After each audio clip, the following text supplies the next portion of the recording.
Chapter 5. They're initiating a full lockdown. Every floor, every wing, Thad muttered as he checked the screen on his tablet again. He looked up, face grim. And they're bringing in biomarker scanners. Eleanor shuddered. So fast. Disaster had changed the situation so fast, and these wretched scanners could detect individual DNA signatures through thick walls. If they had Hawthorne's profile in the system, which they certainly did, and if the scanners reached deep enough, they were lost. "How far down can those scanners reach?" she asked. "Standard models? About 30 feet below street level," Greg said. "We're at least 100 feet down here," Thad added. "But they might bring in the military-grade equipment." "How long do we have?" Hawthorne asked, trying to push himself upright. "You can't be moved yet," Eleanor insisted, pressing him back. "I'll only slow you down," he said, "and if they find me, they find all of you."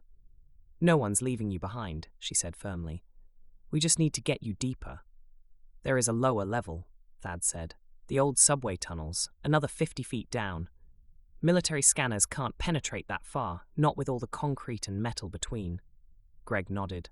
"I'll prepare the way." He disappeared through the doorway. Eleanor began disconnecting Hawthorne from the less essential monitoring equipment, keeping only what was necessary for his immediate care. "We'll get you in a wheelchair," she said. He nodded. She noticed his face hardened and felt a brief surge of admiration for his determination. With Thad's help, Eleanor got Hawthorne up enough to swing him over onto the chair.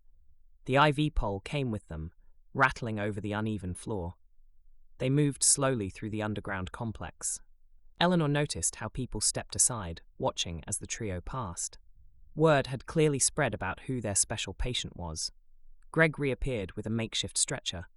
"Stairs ahead," he explained. "Narrow ones."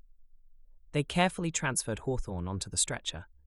As they prepared to descend, a distant rumble shook dust from the ceiling. "What was that?" Eleanor asked. She steadied herself against the wall. "They're using sonic disruptors to map the tunnel system," Thad said, his voice flat. "Can they pinpoint us?" "Not directly," he said, "but they can find the cavities where we might be hiding." Another rumble, closer this time, sent small fragments of concrete raining down around them. Eleanor covered Hawthorne's face with some gauze as dust filled the air. "Move," Greg urged, taking the front end of the stretcher. They descended as quickly as they dared, the narrow stairwell barely accommodating the stretcher. Eleanor could feel her claustrophobia clawing at her, but she pushed it down, focusing on each step. The air in the lower level was heavy with the smell of old concrete and stagnant water. Ancient subway tracks showed a dull metallic sheen in what little light filtered down from above. "Through here," Thad directed, leading them toward what appeared to be a maintenance room. Inside, they found several other resistance members already preparing medical equipment.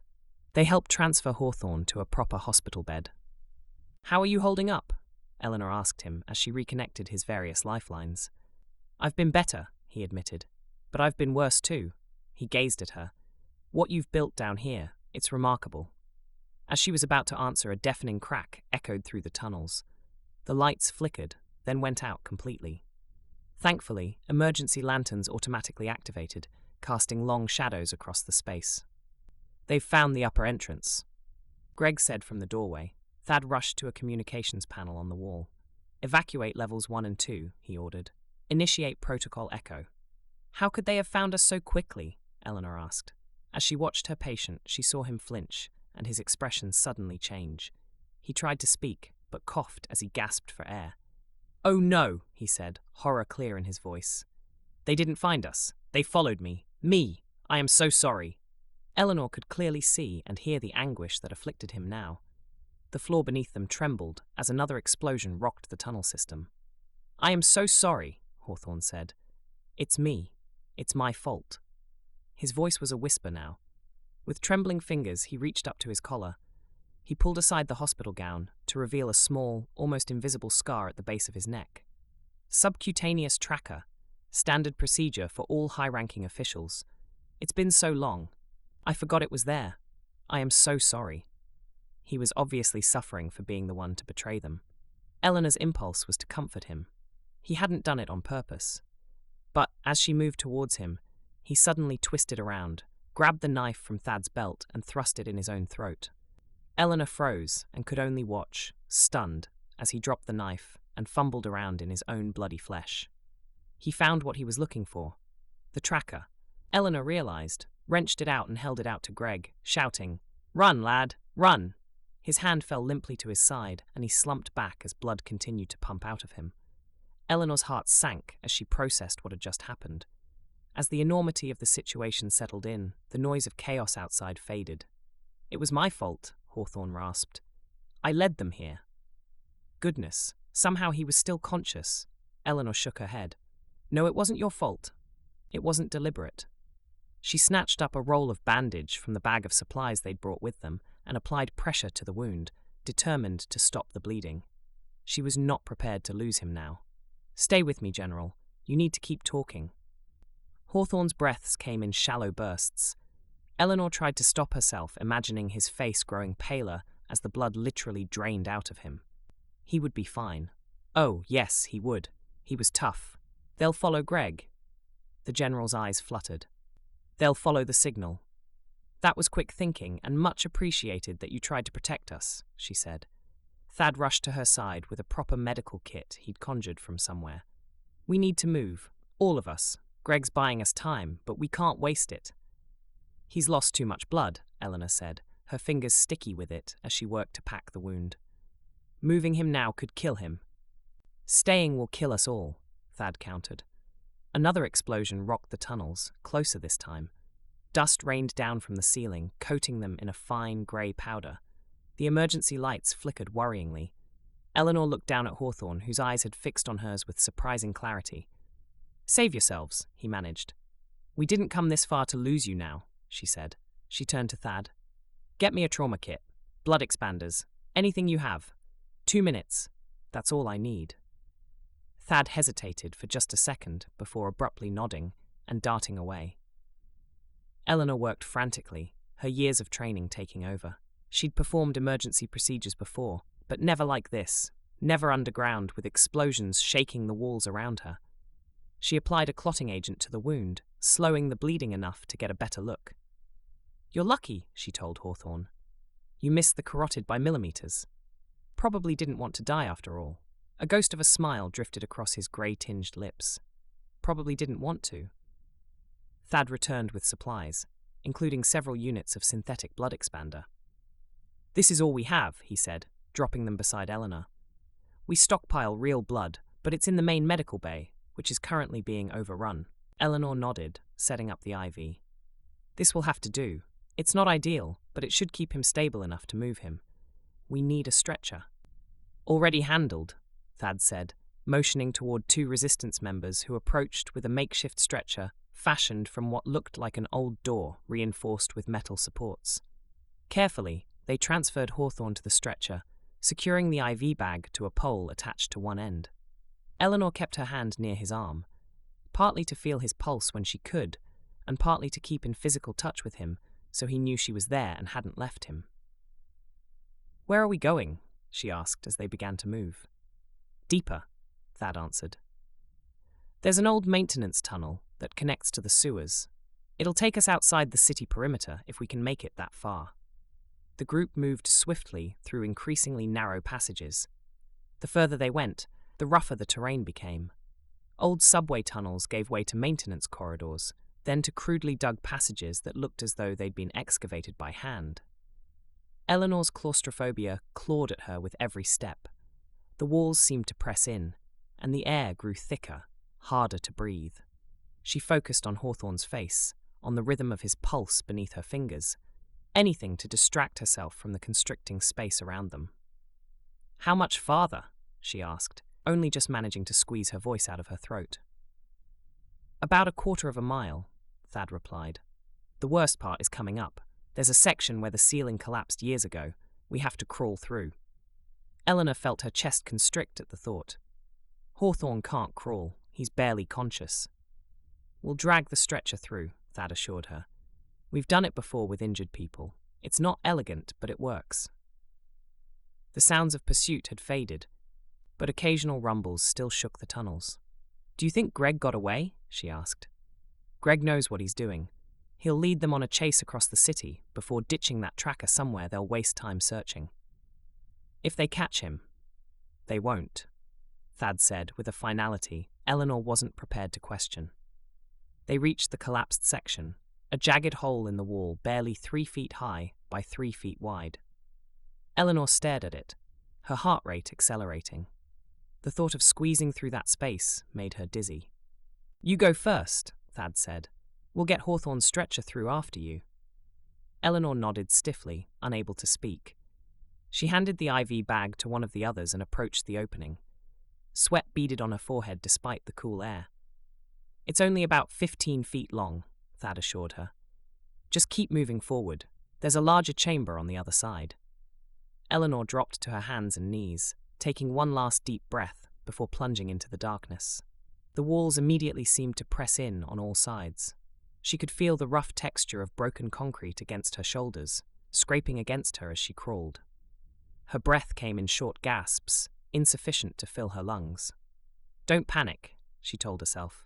"Just keep moving, one hand in front of the other." Her elbow bumped against something metal, and she let out an involuntary whimper. Behind her, she could hear Thad's voice, calm and reassuring, though she couldn't make out his words. The passage seemed endless, stretching into infinity as her chest tightened and her vision narrowed. Just as she felt unable to keep panic at bay any longer, her hand reached out and met emptiness. She scrambled forward, emerging into a larger space where she could finally stand, gulping air into her lungs, steadying herself against the nearest wall until her legs felt able to support her. "Eleanor," Thad called from the passage. "We're bringing Hawthorne through now." She forced herself to turn back to the hole, to reach in and grasp the front of the stretcher as it appeared. Hawthorne's face was the lightest thing in this place. His eyes closed, but his chest still rose and fell, even if with shallow breaths. Together with the resistance members on the other side, she carefully maneuvered the stretcher the rest of the way out of the narrow passage. Finally, they pulled him through. And Eleanor checked his wound and IV. "Still with us," she confirmed. "That was a relief. But his pulse is weak. We need to keep moving." The rest of the group squeezed through the passage. There were many more than started out on this trip. As the last person emerged, Thad produced a small device from his pocket and pressed a button. A muffled explosion sounded from somewhere behind them, and a cloud of dust billowed from the passage they'd just traversed. "Insurance," he explained, pocketing the device. "That'll slow them down if they get that far." They continued onward, the tunnel gradually widening into what appeared to be an old sewer system. Although Eleanor had expected an offensive smell, there was none. This section had clearly been dry for years. "How do you know these tunnels so well?" she asked Thad as they walked. "I grew up in the underground," he replied. "My father was one of the first to resist when the regime began implementing population controls. He taught me every passage, every hidden route beneath the city." He stopped speaking and swallowed hard before starting again. When they caught him, he'd already trained dozens of others, including me, to navigate this labyrinth. Eleanor absorbed this, wondering how many other resistance members had similar stories. How many families had been torn apart by the regime's brutality?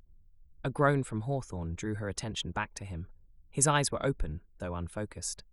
"General," she said, leaning closer, "can you hear me?"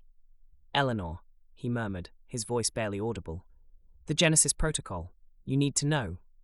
"It can wait," she said. "You must save your strength." She adjusted his IV. "No," he insisted, his hand wavering as he tried to catch her wrist. "Listen, Genesis isn't just population control. It's a kind of replacement." "Replacement," Eleanor repeated, exchanging a quick glance with Thad, but he looked as puzzled as she felt. "What do you mean?" "They're engineering a new strain," Hawthorne whispered, each word clearly costing him. "VF7, designed to target specific genetic markers, the ones carried by people of undesirable political leanings." "That's impossible, General. They can't possibly isolate genetic markers linked to political ideology." "Not ideology," Hawthorne said. "Susceptibility. There's a correlation between certain genetic traits and resistance to conformity. They've found it. They're weaponizing it. If true, a virus engineered to target those most likely to resist the regime's control was genocide, dressed up as natural selection." Is there a timeline? Thad demanded. Final testing phase in 3 months, Hawthorne gasped. Nationwide release scheduled for spring. 3 months. 3 months to stop a bioweapon designed to eliminate any potential resistance to the regime. We need proof, she said. Something concrete we can use to expose them. The development facility, Hawthorne said. Central Research Institute, Northern Sector. I saw plans. All the evidence is there.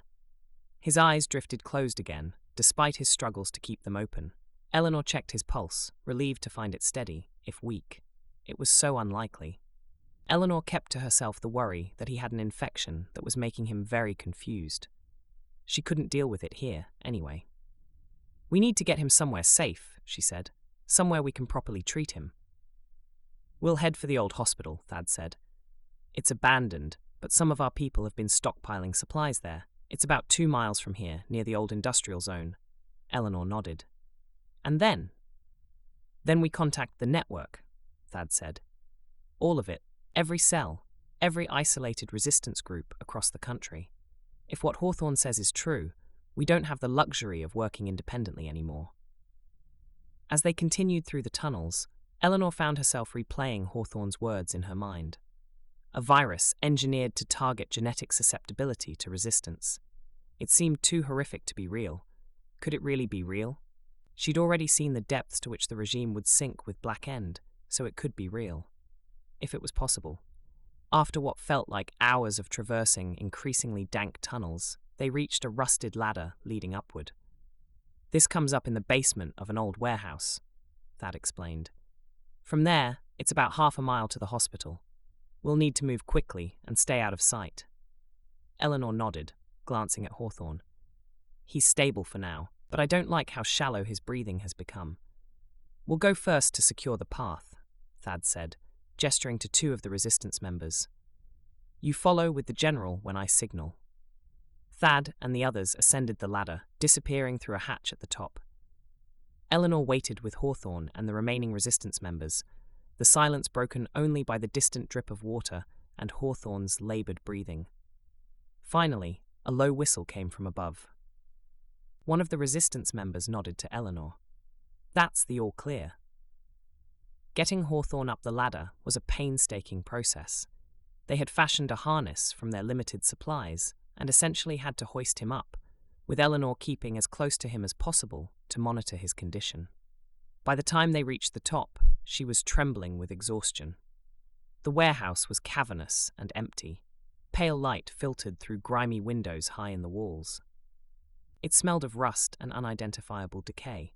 This way, Thad beckoned them towards a side door. Outside, the world felt strangely normal. The industrial zone was largely deserted at this hour, but in the distance, Eleanor could see the lights of the city where people continued their lives, unaware of what their government had planned for them. They moved through narrow alleys and overgrown lots, staying as much as possible in shadow. Twice they had to freeze in place as patrols passed nearby. Searchlights continually swept the area.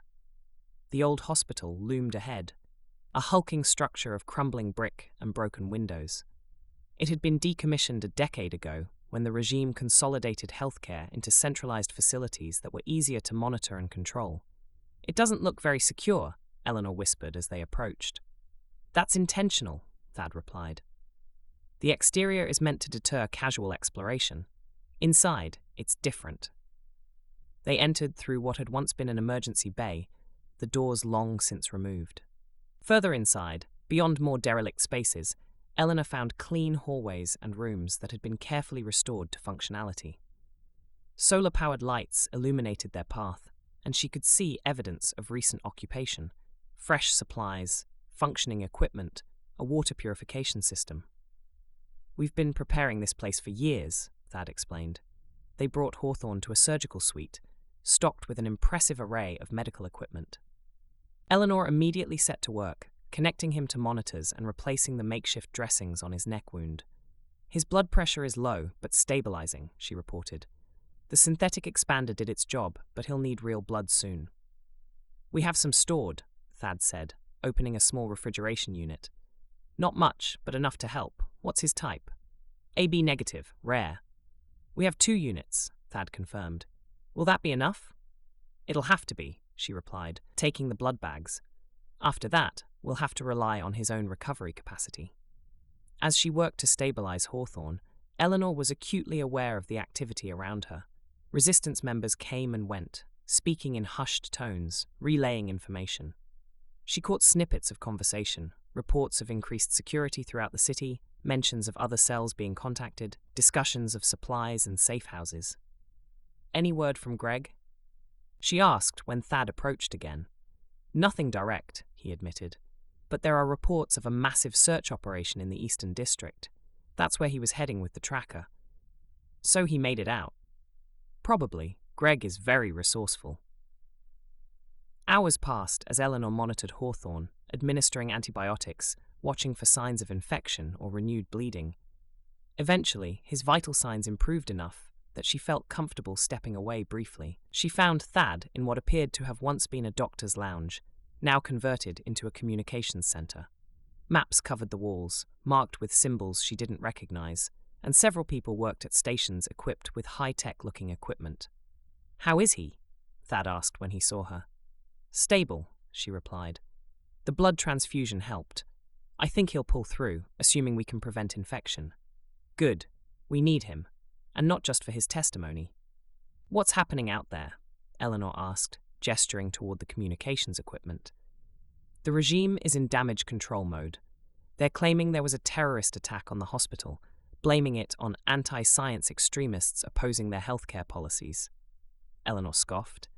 "And people believe that?" "Some do. Others are more skeptical. But it doesn't matter what people believe, as long as they're too afraid to question it publicly." Thad pointed to one of the maps. "We've managed to contact most of our major cells across the region. Word is spreading about Genesis." And people are scared," Thad admitted. "This isn't just about controlling the population anymore. It's about reshaping it.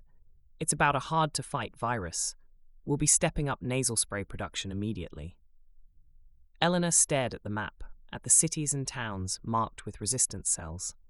How many of those people carried the genetic markers the regime wanted to eliminate? How many would die if Genesis was deployed and worked the way the general had said? "Hawthorne mentioned the Central Research Institute," she said that's where the evidence is." Thad nodded. "It's one of the most secure facilities in the country. Military guards, biometric scanners, multiple containment layers. Getting in would be nearly impossible." "But not completely impossible," Eleanor pressed. The first smile she'd seen for a while touched Thad's lips. "No, not completely." He hesitated. "We've had someone on the inside for months, a janitor with access to most of the facility. He's been mapping it, learning routines, identifying weaknesses." "Can he get to where they're developing Genesis?" "No, those labs are in the highest security section, but he might be able to get someone else in." Thad's gaze was steady as he looked at her. Someone with medical credentials that wouldn't raise immediate suspicion. Eleanor understood the implication. "You want me to infiltrate a high-security bioweapons facility. You're a doctor. Your specialty is relevant to their work, and your face isn't associated with the resistance yet, at least not publicly. They'll have my records from the hospital. They'll know I disappeared when Hawthorne was taken. We can create a cover story, make it look like you were kidnapped, then escaped. Position you as a traumatized victim rather than an accomplice." Eleanor considered this. "It would be dangerous." "Extremely," Thad agreed. "But if Genesis is real, and if they're really only months away from deployment, we don't have many options." Before she could respond, a commotion from the hallway drew their attention. A resistance member burst into the room, breathless. "We've got company," he reported. "Patrol vehicle, 2 blocks away, moving slowly like they're searching." Thad moved immediately to a monitor displaying security camera feeds from around the building. "Just one vehicle?" "For now. Could be a routine patrol, could be they've got a lead." "We need to be ready either way. Initiate silent protocol. No lights visible from outside, essential movement only." The activity in the room immediately shifted, people moving with practiced efficiency to power down non-essential equipment and secure any evidence of their presence. "What about Hawthorne?" Eleanor asked. "He can't be moved again so soon." "There's a hidden ward," Thad explained, already leading her back toward the surgical suite. behind the old radiology department. If they breach the building, that's where we take him. Eleanor helped prepare Hawthorne for potential movement, ensuring his IV lines were secure and that essential monitoring equipment was ready for quick transport. She glanced at his face, noting with concern that his color hadn't improved much, despite the transfusion. "Stay with us, General," she murmured, checking his pulse again. "We're not done fighting yet."